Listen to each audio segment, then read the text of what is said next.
À l'école maternelle, on n'a pas encore l'enseignement du français en tant que matière. Le français en tant que matière apparaît à partir du cycle 2, puis au cycle 3, puis dans la suite de la scolarité de l'élève.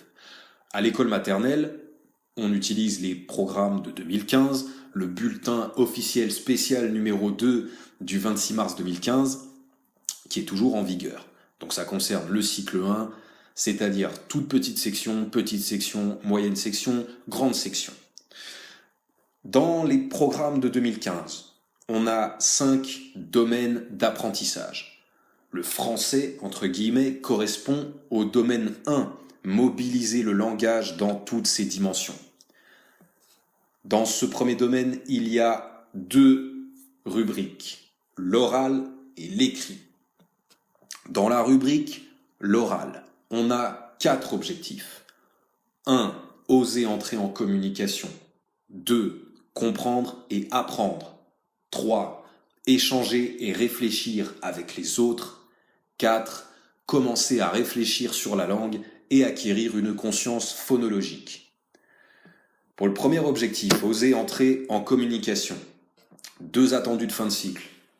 Communiquer avec les adultes et les autres enfants en se faisant comprendre. Dire de mémoire et de manière expressive plusieurs comptines et poésies. Si on va dans le détail, oser entrer en communication, concrètement, cela consiste à développer le statut de locuteur et d'interlocuteur et participer à la communauté langagière. Ça veut dire pour l'élève participer en répétant seulement, par exemple les comptines, participer à la tâche langagière en répétant les paroles d'un père, prendre la parole pour répondre à une question, quitter le regard de l'enseignant pour regarder son ou ses interlocuteurs, parler pour être entendu avec force et articulation, endosser des postures de locuteur et d'interlocuteur, donc accepter les tours de parole, attendre pour prendre la parole, écouter ses pairs. Prendre en compte son ou ses interlocuteurs dans le système d'énonciation, avec les pronoms je, tu, il, elle, vous, nous, etc. Répéter, insister, transformer, adapter, reformuler son propos pour être entendu et compris. Participer à la régulation de l'avancée du propos du groupe, par des formules comme on le sait déjà, on l'a déjà dit, etc.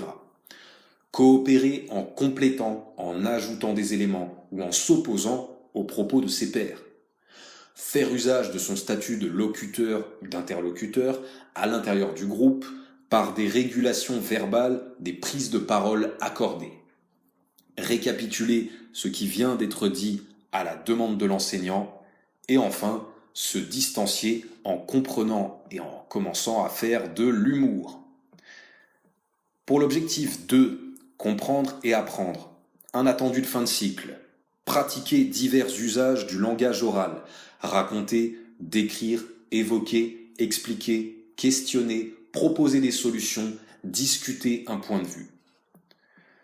Il s'agit là, pour l'enseignant, d'observer le langage oral dans les 3 conduites langagières fondamentales.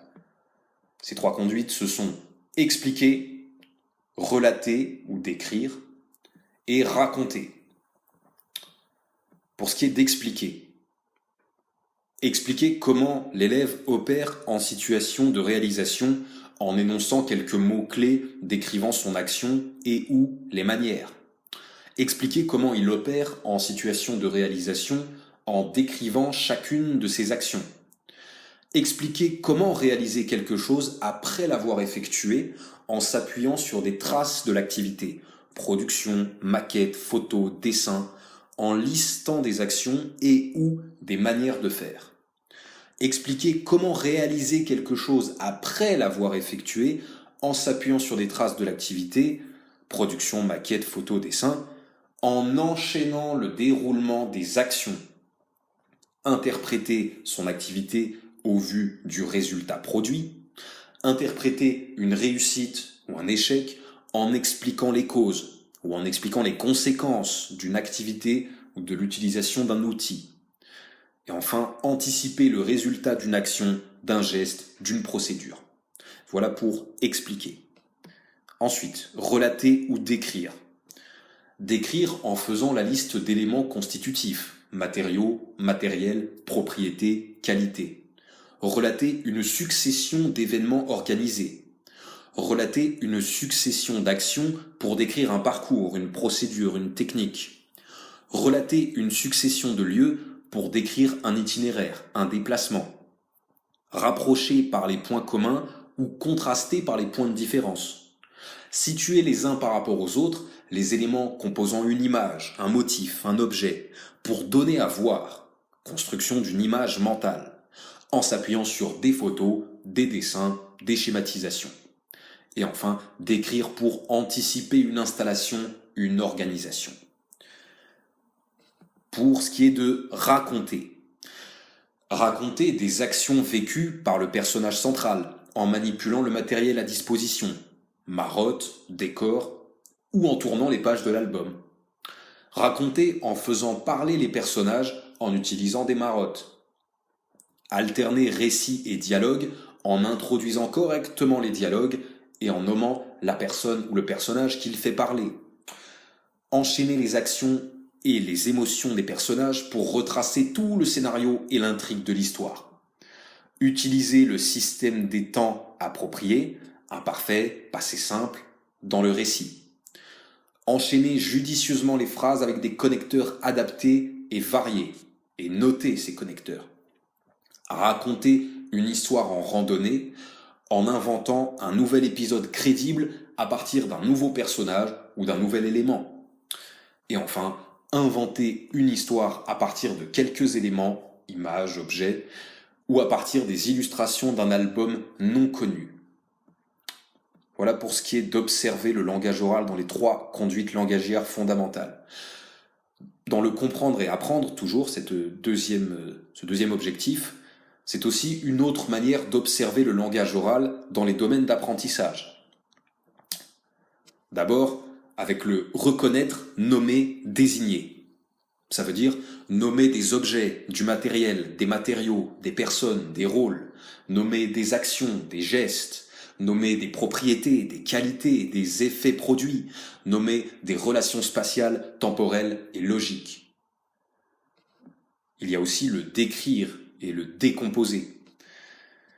Ça veut dire lister, énumérer les éléments caractéristiques de forme, d'objets, situer les uns par rapport aux autres les éléments composant une image, un objet, pour donner à voir, construction d'une image mentale, situer dans l'espace des personnes, des objets, des actions, situer dans le temps les actions, les évolutions, et orienter un trajet dans l'espace. Il y a aussi comparer, contraster, rapprocher. Ça veut dire rapprocher par les points communs ou par les points de différence. On rapproche par les points communs, on contraste par les points de différence, des éléments ou des caractéristiques. Apprécier des écarts, plus, moins, le meilleur, le pire. Classer, catégoriser en utilisant des termes génériques, fruits, légumes, véhicules, etc. Il y a aussi opposer des caractéristiques par l'utilisation de mots contraires.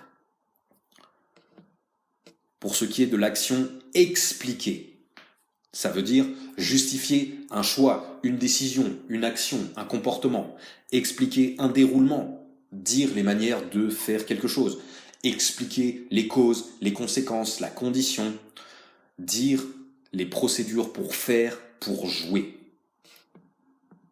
Il y a aussi anticiper, se projeter.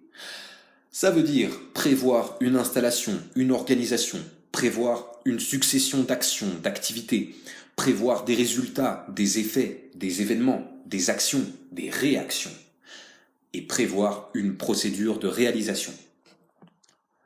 Enfin, il y a aussi interpréter.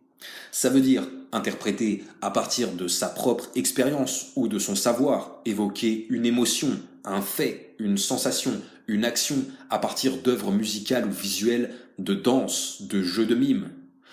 Interpréter à partir de sa propre expérience ou de son savoir, justifier la reconnaissance d'une émotion ou sensation dans un mouvement, une mélodie, une représentation. Interpréter à partir de sa propre expérience ou de son savoir, modifier légèrement une règle, une histoire, un rôle. Et enfin, interpréter à partir de sa propre expérience ou de son savoir, imaginer les raisons de faire quelque chose. Voilà pour le comprendre et apprendre. Le troisième objectif, échanger et réfléchir avec les autres. Un attendu de fin de cycle, s'exprimer et se faire comprendre dans un langage syntaxiquement correct et précis. Il y a donc une progression syntaxique des propositions. Ça veut dire utiliser des mots-phrases, juxtaposer deux mots pour se faire comprendre, élaborer des phrases avec un groupe nominal simple. I pour il, l'enfant prononcera seulement I, et un groupe verbal simple ou dans des structures simples, il faut, c'est, etc. Élaborer des phrases déclaratives simples autour d'un groupe nominal et d'un groupe verbal. Élaborer des phrases plus longues avec l'expansion du groupe verbal, un COD ou un COI. Élaborer des phrases plus longues avec expansion du groupe nominal, c'est-à-dire adjectif, subordonnée relative, complément du nom. Élaborer des phrases plus longues avec groupe nominal plus groupe verbal plus complément de phrase, des compléments circonstanciels surtout, de temps, de lieu, de cause, etc. Et il faut élaborer des phrases complexes avec propositions subordonnées. Voilà pour la progression syntaxique des propositions. Il y a aussi une progression lexicale des propositions. Il faut s'appuyer beaucoup sur des verbes très fréquents. Dire, faire, mettre, aller, prendre, avoir, être, et des pronoms pour s'exprimer.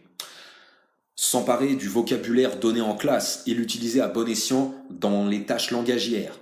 Corriger, reprendre son propos pour remplacer un mot par un autre plus précis, plus expert. Employer un vocabulaire de base, sur la vie quotidienne à l'école, suffisamment développé pour être précis dans ses prises de parole et dans les activités ordinaires de la classe. Réutiliser dans un autre contexte les mots appris dans un certain contexte en classe. Utiliser régulièrement des adjectifs et des adverbes pour spécifier son propos.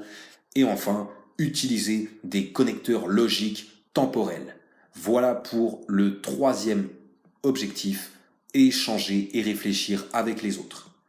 L'objectif 4, commencer à réfléchir sur la langue et acquérir une conscience phonologique. 3 attendus de fin de cycle, repérer les régularités dans la langue à l'oral en français, manipuler des syllabes.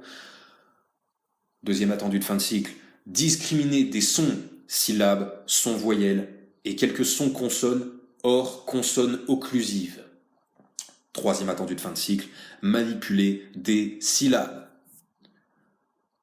Tout ceci implique donc de réfléchir sur les unités sonores de la langue en se détachant du sens des mots. Il faut, par exemple, synchroniser le débit de la comptine ou du jeu de doigts récité avec la gestuelle associée. Réciter comptine et virelangue en prêtant attention aux assonances, aux allitérations et à l'articulation en jeu. Scander et dénombrer les syllabes phoniques d'un mot en respectant les variations régionales. Reconnaître et discriminer une syllabe dans une liste de mots, dans un texte. Trouver les mots pour produire de nouvelles rimes et assonances. Pratiquer des opérations sur les syllabes de mots, enlever, ajouter, inverser, localiser, substituer, avec une augmentation progressive de la longueur des mots à transformer. Produire des pseudomots par combinaison de syllabes. Isoler et discriminer un phonème dont l'articulation peut être maintenue, comme la voyelle, comme le son se, le son fe, le son ze, etc. Localiser et coder la place d'un phonème dans le mot, première, deuxième syllabe, début, milieu ou fin de mot. Et enfin, distinguer des sons proches, comme le fe et le ve, le se et le che, le se et le ze, le che et le fe, etc.